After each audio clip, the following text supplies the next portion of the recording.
I'm Avi Finegold, a rabbi and a writer with the Canadian Jewish News. And I'm Yafa Sakkejha, a Canadian-Palestinian entrepreneur and volunteer with the Canadian Friends of Standing Together. This is In Good Faith, a podcast about open-hearted questions from open-hearted people, sponsored by the Canadian Race Relations Foundation with support from the Ronald S. Roebuck Foundation.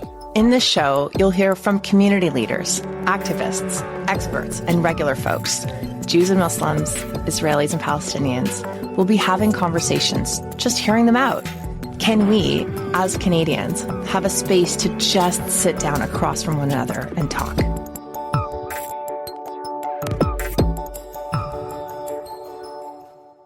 Hello and welcome. Just to set up today's conversation, my name is Zach Kaufman, and I've been one of the producers behind the scenes with In Good Faith, working with Yafa and Avi. Hi guys. Hi Yafa. Boker tov. Sabah al khair. Boker tov. The Arabic thing. Hi. Hey Avi. Hello. This is going to be our last episode of the series, and for this last episode, we wanted to sit down with the two hosts, do a bit of a debrief, a bit of a reflection on this journey. We started thinking about this podcast in the spring of 2025. Now we're speaking in January of 2026. It's almost been a year. Now we're at a different point in the scale of the violence in the Middle East. We may be at a different point in our community relations. Yeah, so in terms of where we started, I remember thinking, I'm not a public person. I'm just a citizen. It's not my responsibility to talk. But then as the project continued, I felt like, you know what happened to me in my mind of just, it became easier the more I talked with Jews and was in community, the more I feel like actually every single one of us should be choosing to use our voice in a way responsibly, obviously. And I think, to answer your question, Zach, about how did the world feel differently from 2024 to 2025, 2026, I feel like I will never be the same. Like as a person, there's something inside me that just broke. And I don't know if it'll ever go back together after just seeing the carnage and the massacres in Gaza. I feel like I can never look at a rollerblade again. I can never hear the word NICU again or see a kite again and not remember like what happened to the children in Gaza.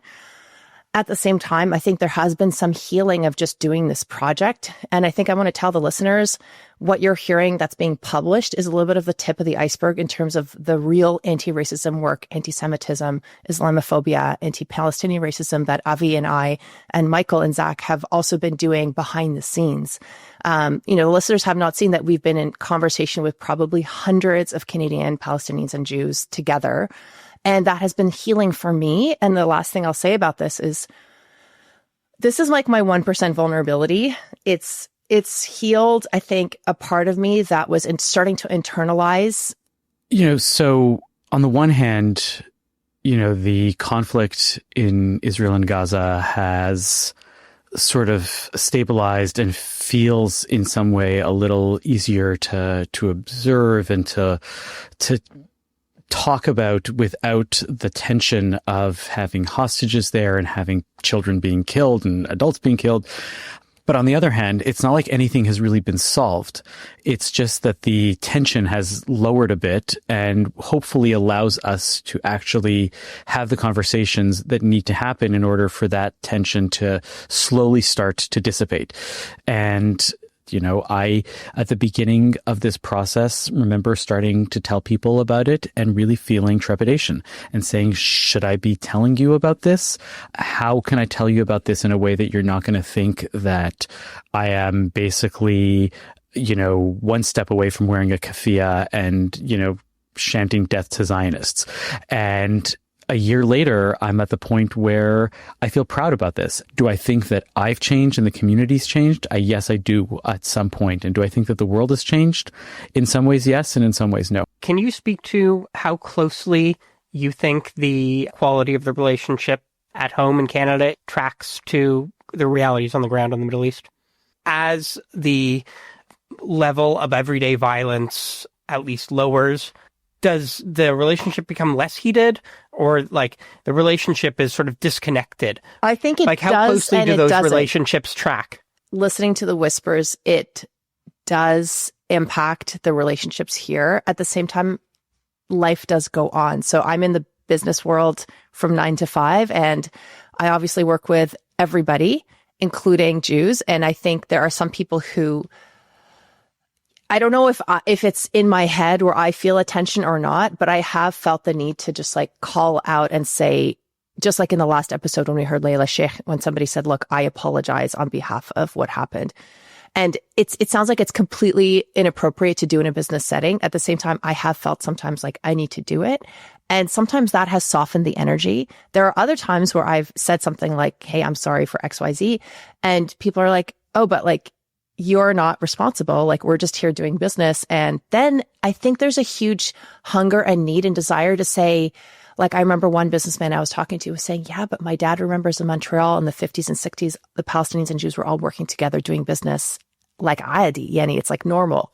So I think to answer your question, yes, but also no. And I think I want to believe that the majority of Canadian Palestinians and Jews and Muslims refuse to be enemies, that we want to be in community together. And that's the 95% of people. I know that years before 2023, I used to have several imams that I was fairly close with and I would have a great relationship with, and we would discuss what kind of interfaith programming that we can do and what does it mean for a rabbi to come to a mosque and to be able to talk to people and vice versa.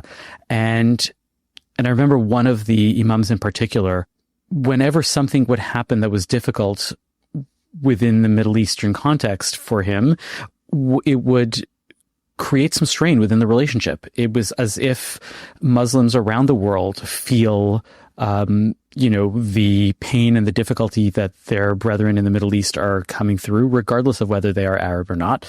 And I remember that the tension was always there, even if I wanted to be the one to reach out. And I think it's understandable. But on the other hand, I think that that's the point where the courage and the leadership really shines through.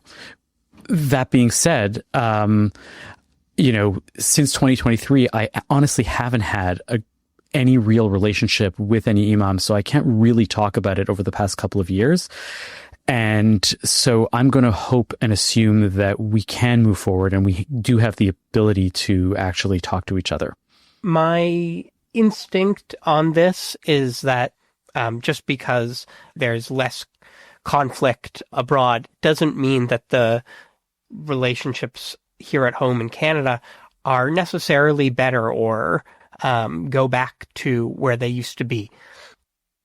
Can you talk about reactions from respective community groups around you over this process that you've heard, either positive or negative, that challenged you or made you reflect? Sure. Okay. I think the first time I posted something on Instagram publicly in November 2023, just to try to show support with a Jewish mother on Instagram.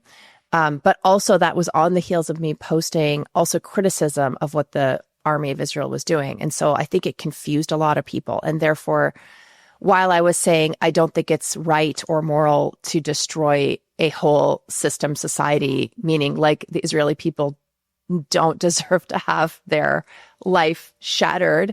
Also, I do mourn like the 900 Gazan families that their bloodline is totally extinct now at the same time. So it caused such confusion. That was November 2023. And it started first a ton of criticism. People called me a spy for like the other side. They called me all sorts of like slurs. They sent me vomit emojis.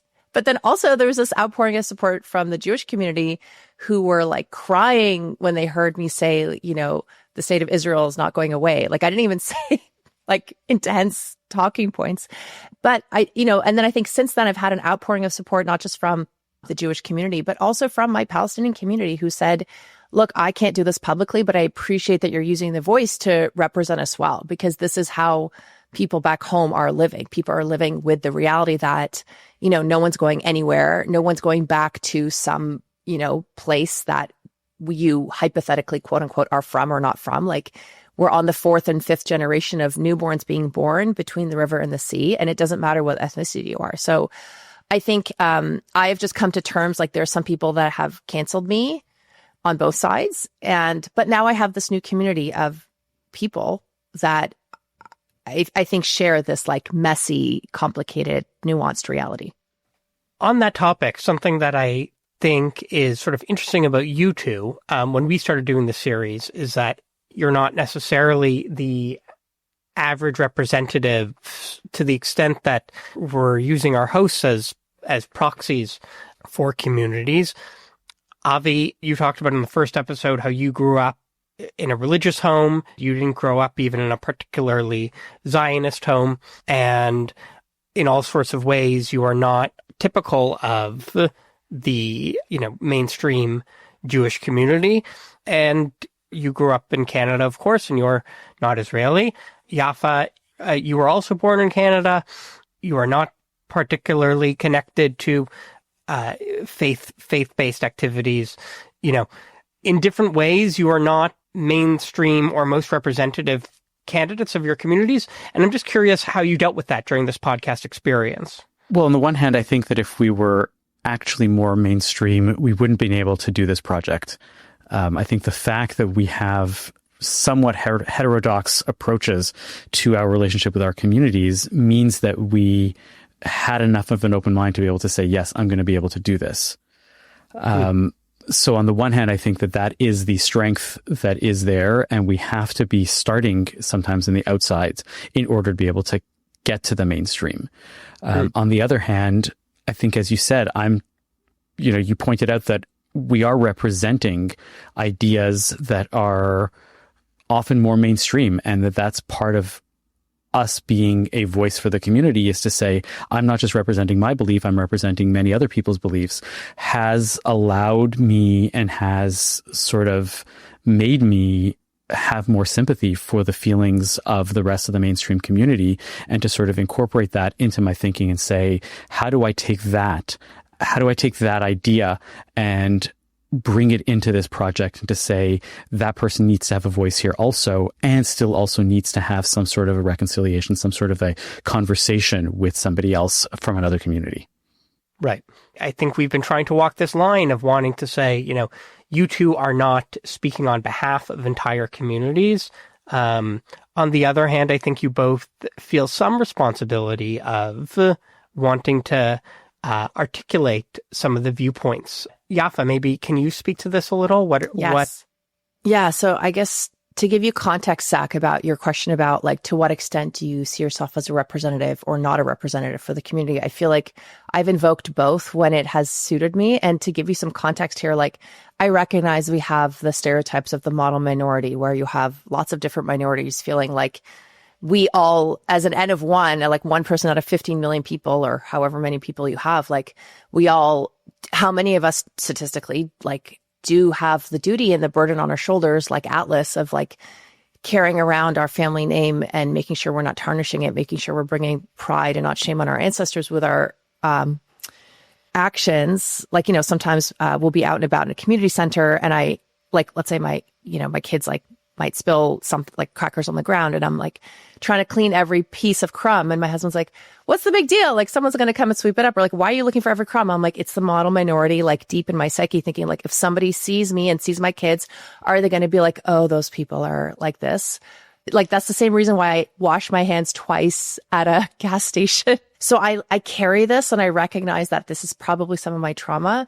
But then also if I do have opinions that I know are going to be independent thought, I almost don't want to underwrite on behalf of the tribe or say all the tribe think XYZ when it's not true. And so sometimes I say I'm not a representative, but I do want to just address there was a tokenization element of doing this. And people say to me, what did it feel like to know that you're putting yourself out there almost like a part of the circus to say check out, oh, we found one. Oh my God, we found one that actually doesn't want to do bad things to us. And I'm like, there's a lot of people that actually do subject themselves to that tokenization consciously, willingly. It's not like we are sleepwalking into this, but I think in the beginning I was doing it hoping to see an immediate reciprocation. So hoping for people to extend that same empathy for me. And I've just let go of that. And I think it's a pay it forward thing, because I think that empathy has come through different indirect means through the community. And I just want to say, if you're looking at anybody, even I think we also tokenize folks, Avi, of your community, when people are oh, I'm going to extend grace, a little bit more grace to the Palestinian community than I do my own community. We also tokenize those folks as well. And so I think I just want to recognize that that is a thing, and just give everybody grace at the same time. I want to move to talking about the series itself, the episodes and conversations that we had, Ronit and Ahab. We had our conversation between Nikki and Bashar. We had Ellie and Rasul. And we had our most recently Layla and Jonathan. Were there moments in those conversations that really struck you? Something that someone said that either you didn't expect, or which of those conversations has really stuck with you? I do recall the moment where I was talking to Jonathan, Vivian Silver's son, and he was telling me about that morning that I had absolutely no idea that there was hours of text messaging that was going on between him and his mom as, the carnage was happening around her. That really, really shook me. And that gave context to the events on October 7th that so many other things could not. And despite the Nova Festival exhibit and the conversations and the interview with a hostage that has been released, and all of these things have been presented to us, do not equal that one moment of conversation that I had with him, talking about that and saying that there was humanity there and that humanity was taken away. The one moment that shook me was when Layla al-Sheikh said that she was having a conversation with one of her family members who said, how could you let a photo of yourself and Vivian Silver, God rest their soul, be published in an Israeli newspaper? And I was thinking she was going to say, because how could you be in community with an Israeli? But then it's the because now Hamas is going to target you. And that shook me because it shook my biases. And it also reminded me that there were times that my family have said, chill, because we don't want some extremist to come and find you and hurt you. And so I think that was resonating for me. At the episode we did in Toronto live, Rasul came up to me and introduced himself.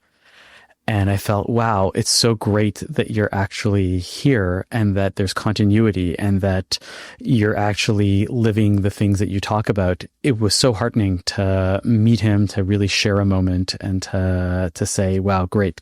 Effectively, we watched these 4 pairs of people. And when you say, like, what struck you about this? I think what struck me about it is, like, before I thought, oh, we have a shortage of people willing to be in dialogue with, I don't like to use the other side, but just for the sake of this, the other side. But then I think as I started doing this and people were like, oh, I'm finding this and I didn't know you were doing this podcast. Like, what are you doing? Then they started to share with me all like that. Actually, this is very normal, but it's normal also in spaces where I think every level of Canadian society is listening to this and could empathize. Like, there are certain institutions that shall remain nameless that are having debates right now about what should we call it and what should we do. And I think this is like the great unifier, the fact that we are polarized and divided. And so I think what struck me, Zach, about this was that here are 4 or 5, I guess 5 if you include Avi and I, that are effectively modeling how normal it is to engage with each other, either in conversation, economically, even politically. And I think that has really mirrored what I've watched my family in Palestine doing. Like, I'm 40. Since I was 1 year old, we've been going back frequently. And I think over time, I've watched how they have, sometimes through choice, sometimes just there's no choice, but it just is the way it is, how life is more integrated. And as somebody who grew up in a racially integrated environment in Toronto and Thornhill, I just prefer that we continue this integration. And I think we should reject racial segregation. I want to bring up something that a lot of our guests touched on being an obstacle and critique of their work. And that's the idea of normalization, which is this very big and fraught topic in the Palestinian activism world with competing definitions, which I won't try to do justice to in this moment. But suffice it to say, when people talk about normalization, it's the idea that these kinds of coexistence programs where Jews and Arabs go and eat hummus together or play soccer or have a campus dialogue group, that these programs make it seem like the problem is interpersonal and not political. The people coming from this perspective would say, this is about tanks and airstrikes and who gets basic legal rights and who doesn't. The issue here, the issue that we're upset about, isn't about can 2 people get along? Or can two people be friends? Maybe some of your best friends are Palestinian. Again, these critics would say this is about political rights, laws, who lives and dies, not about do I want to hang out with you, not about do I want to play soccer with you. Does that sound right, Yafa? Yeah, I mean, normalization is just the feeling that land has been lost. It's been lost due to war. We feel and we know that the land has been taken illegally. And so therefore, while this is still happening in real time and it's live, how can you skip over the fact? It's almost like the elephant in the room. Like, how can you engage when you know this is happening? And so when the normalization accords were happening between the different countries, like signing these accords to, bring diplomatic relations and economic ties here, there is an argument to saying, well, wait a minute, like, what leverage do we have if we just say, okay, we'll just skip over the elephant in the room, which is basically like how the government of Israel treats Palestinians. And do you know what Palestinians are subjected to? And so like, how can we just kind of do business as if nothing happened, especially with really wealthy nations that have a lot of leverage and control? And I think, there's a argument for that. There's also an argument that, well, violence is not a way that we're going to get out of this. So we have to use nonviolent means. Dialogue, talking and communication is at minimum the way that we're going to be able to come together. And so I guess I challenge folks like who I recognize maybe what I'm doing here in talking to Avi is normalization. I'm going to ask you, like, what is your solution to end constant killing? Like, what do you propose? What is it behind door number 15 that we haven't tried that you would like to add as a net new to the table? Avi, do you understand it? Do you empathize with this concern? It's very interesting because it's not an idea that was ever really present for me until this conversation started about a year ago with Yafa. And on the one hand, it can be easy to say, well, that's easy because there can never really be an equivalence. And so how can you have a dialogue?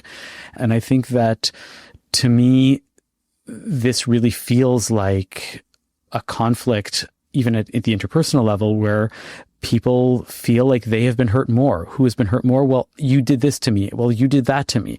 And if that's the way that we're always going to be talking about it, then we're never going to be able to actually have some sort of reconciliation. I guess for the folks who criticize me and say I'm doing normalization by just talking to Avi or talking to Israelis, like, my family back home that are Palestinians and don't have the Israeli passport, but also get a collective pension from the Israeli society because they have been working and living and earning in the Israeli society. Is that normalization? Like, should we be removing that? My cousin who has to give birth in a West Jerusalem hospital, is that normalization? The tax system is what it is. And so I think the best way to help our cousins back home is just to like follow their lead and, don't criticize people like Bassel al-Adra, who was the Palestinian film director, of No Other Land, because he's working with Israeli journalist Yuval Abraham. Like, he should not be boycotted because he's trying to tell the story and just because he happens to be doing it with other human beings. Like, what would you tell a university student or someone like that who is involved in pro-Palestinian advocacy, who is saying, like, I'm not going into this conversation like we're all a little bit to blame and it's so complicated? And what would you say to them? I would say nothing. I would listen. I would listen for hours. I would listen for years because this is a marathon. This is not a sprint. And I think it's the listening that is lacking. I wouldn't tell anybody anything. I would listen until they've emptied their hearts. And if they have a question for me or they want to silently watch what I'm doing and then file that away in their subconscious and sleep on it for several months and lose sleep over it. Like, do we want it done fast or you want it done right? Which one do you want? Spoke about some of the things we did touch on. Can you talk a little bit about what some of the elements that this series didn't get a chance to touch on that you either wish we could have explored more or named more explicitly? This is a wish list because it doesn't mean that we would have found somebody so readily. But I think that talking to people who weren't so amenable to peace, but were willing to at least talk to us, would have been very valuable. I think that there are many people on both sides who still think that they shouldn't be talking to people like us, or that we shouldn't be having this kind of dialogue. You're saying we spoke to people who are only like self-selected, who already wanted to talk. Yeah. Or who already had the base of so much of what they did, the desire and the need to say we have to cross, borders, intellectually and emotionally. And I want to find those people who aren't there yet, and not to try to convince them. Although sometimes I do. I want to be able to tell some of those people, you're barking up the wrong tree with your facts and you're this and you're that. And on the other hand, just to be able to have those people in front of us, to listen, as the way Yafa talked about it just before, and to hear from them, but also to talk to them and to say, what is wrong with what we're doing? Why is it such a threat to you to think that there are people who want to be able to hold their own position, to say, I am a Zionist, or I am a Palestinian, I want my land on whatever side that we're on, and I also want to be able to talk to the other person. I think that's a fair critique, and feeling like a lot of these conversations can often feel like preaching to the choir. Yafa, do you want to talk about any of the places that you wish that we either talked about more or explored more in the series? Yes, so I agree with Avi about what you've stated. I also think, I would have liked to explore intersectionality. So maybe if the CGN's doing this again next year with a different variety of people. Inshallah, yeah, I know. I think I did a lot of navel gazing at this, like selfishly, I'm a Palestinian, so I brought that to the table, but we should be talking about the intersectionality. Like, for example, what about women's rights? What about LGBTQ rights? Trans folks? What about people of color in our community? So people of mixed race. So if you have one Jamaican parent and one Jewish Ashkenazi parent, like, where do those people belong? What's difficult and challenging for folks like that? What's challenging for people with disabilities? And I'll just to add to that, I hear a lot from those communities of, people who feel like they have to choose maybe between their Jewish identity and their queer identity, or, Jews of color have felt, again, really torn because some members of their activist communities, they feel like they don't know how to manage that intersection of identity in the space. I just wanted to shout out to two women that I think are doing great work in intersectionality in this space in Canada. So one is Rula Said. Rula Said is a wedding officiant. You can go to roulasaid.com. I think she's got a lot of thought leadership around intersectionality. And then also Sarah Jacobi Harris. So she co-founded or started the nonprofit No Silence on Race. Her work is really important, and I think it's just, we should be aware and we should be amplifying the people that are doing the work. Okay, and any other, for either of you, places that you wish either we went harder or, explored further in the series? I think the last thing I'll say, and I'm just biased because I just watched Big Daddy get on the horn at the World in Davos, is I think we should just talk about what unites us more than what is dividing us. Like, okay, we get it. We are divided because of what's happening in our shared ancestral homeland. Now that we've had our luxurious 8 episodes about that, can we also, we also talked about uniting in those episodes, but can we just assume that we are stronger together? And can we assume that now we do have our current homeland politics that needs to unite us like urgently? Because I will tell you, who is stronger than dictators? Who's stronger than dictators, Avi? Both Jewish mothers and Muslim mothers together as a united, unstoppable force. And last thing I'll say about this is, like, imagine a perfect world. Let's just manifest this, right? Manifest Monday. Well, manifest every day. Manifest every day. Like, what I would love to see, this is actually, I'm a mother. I'm going to say, this is the homework for 2026. You're going to call up leaders that represent the other. And if you have a public persona and you're a lobbyist or you care and your job is to unite together. You don't need to unite on the IP issue. You can unite on digital safety. You can say, how are we going to be regulating this? Or how are we going to be talking about the environment together? Imagine that we came together through the front door, Avi. Through the front door. And I think that, to me, is the big lesson of the entire series that we've been doing so far, is to say we have fundamental differences about a lot of things. But that doesn't mean that we, A, can't talk about other things and show each other our humanity in that way. And B, we have to be able to take the things that we do disagree with and to say, I want to talk about them civilly. We're not necessarily going to always be in agreement about things. And we need to acknowledge that. I mean, for me, Avi, it's almost easier for me to think about, okay, then so what? So what do we do now? Like, what do we do about it? Regardless of what stickers or labels we use to describe the sheer volume of death we have witnessed. Like, let's talk about what do we do about it? So, okay, day 2, day 5, like the day after, how are we making life safer? What are we going to do about it to make life better?